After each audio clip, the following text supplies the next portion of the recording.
From the People's Progressive Party, Mr. Alira David. From the Uganda People's Congress, Honorable Ebil. From the Democratic Party, the Honorable Gerald Siranda. And from the National Unity Platform, Mr. David Lewis Rubongoya. The shadow cabinet members, the leadership of the National Unity Platform members are present today. Honorable members of Parliament, ladies and gentlemen, I'm delighted today to be present as our parliamentary front launches their legislative agenda, which amazingly is the first of its kind in the history of Uganda.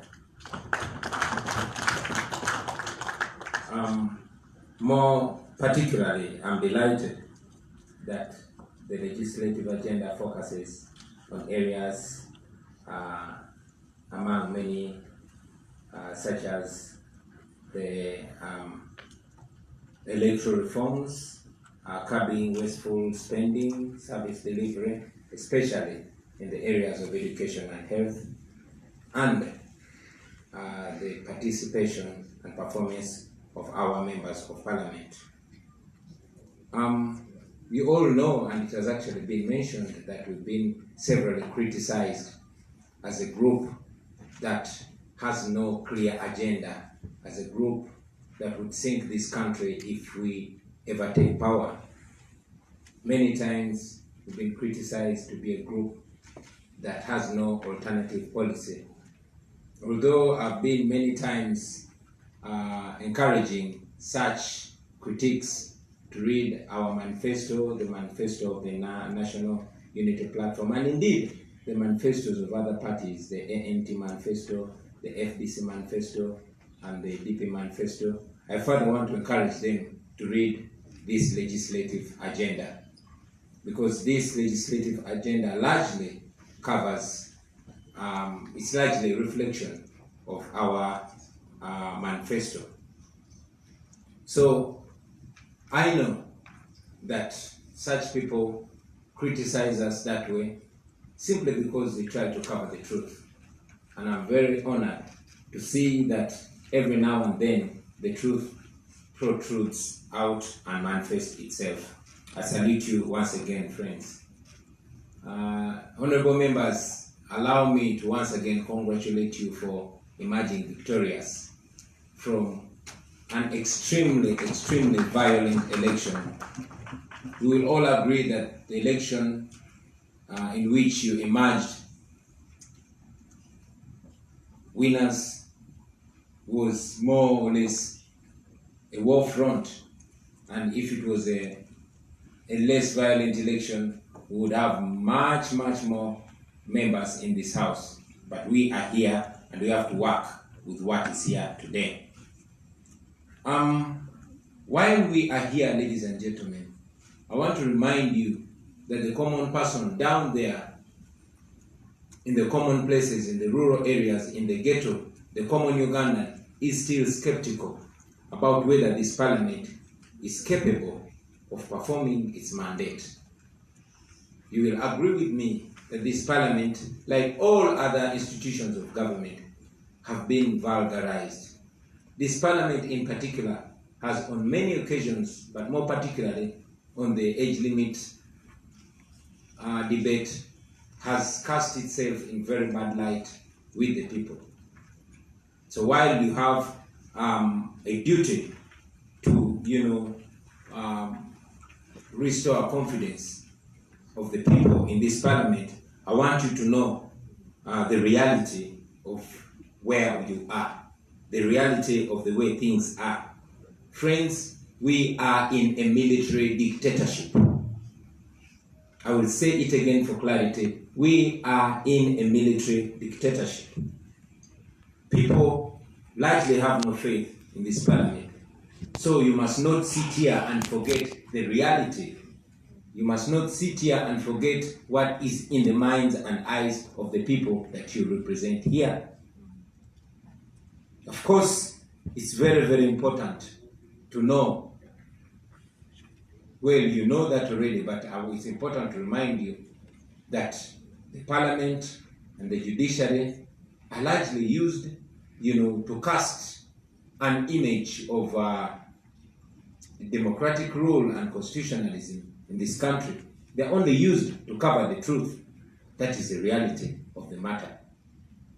We all know that real power does not rest in these institutions, but rather in the hands of those that have the guns. So we must remind ourselves of that, ladies and gentlemen. Of course, one may ask, why then are we in parliament? Why then do we have a leader of opposition? Why are we here in the first place? The Baganda say, Omuzizi azimbya twe. We made it clear right from the beginning that we will use every available front, every available office to further the fight, the struggle for true freedom, justice, for true democracy in this country. And that is why we're here. We are not in the opposition because that's right, our rightful position. No. We are supposed to be government because people elected us to lead them. But the guns pushed us in this position. And this position we shall use to fight even further, to see that ultimately we get where we are supposed to be, where the people of Uganda rightly placed us. I was recently very encouraged by one of my good friends, now His Excellency Hakainde Hichilema, the President of Zambia, and I was reminded that actually victory is possible and it is in the near future for us. So friends, while we are here, prepare yourselves not just to be in the opposition. People have trusted us with a little, and the way we perform now is what's going to give them even more confidence to trust us with the entire country. So let's go to work, let's do what we must do, and let us do it with diligence, with confidence, but most importantly, with humility and with integrity.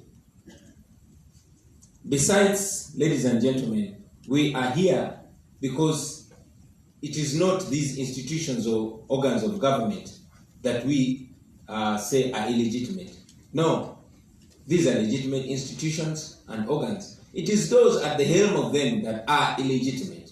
And that's why we want to remove them, so that these institutions and organs are not vulgarized any further. I will remind you very briefly of the clear indications of why we say those that rule over us today are illegitimate. Just the other day, yesterday, members of parliament from Greater Luero, who were together with my wife, by the way, today is our 10th wedding anniversary. And just to remind you, I'm accepting gifts in terms of cash, land titles. Yeah, but on a serious note, friends, just yesterday, the incident in Luero reminds you further of how we are being misruled. You all know the skyrocketing numbers of teenage pregnancies. You are all aware of the constant lies, year in, year out, term in, term out, of Madam Janet Museveni, the wife of the ruler of this land, who also doubles as Minister of Education and Sports, who also triples as the Maria Antoinette of our generation, has relegated the girl child to such a condition. And even those of you, not just the common citizens, the ordinary citizens, but also members of parliament, have no right to reach out to their people, have no right to extend services to their people. While you sit in this parliament, please be reminded of what happens when you are out of these parliamentary precincts. That's exactly what happens, friends. You all know that recently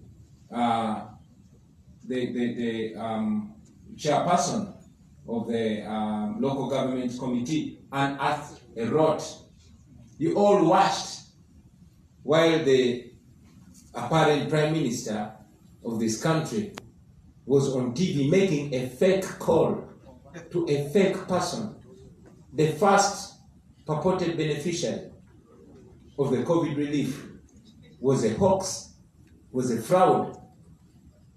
Now you know where we are. While we are so comfortable in this AC, we can very easily forget.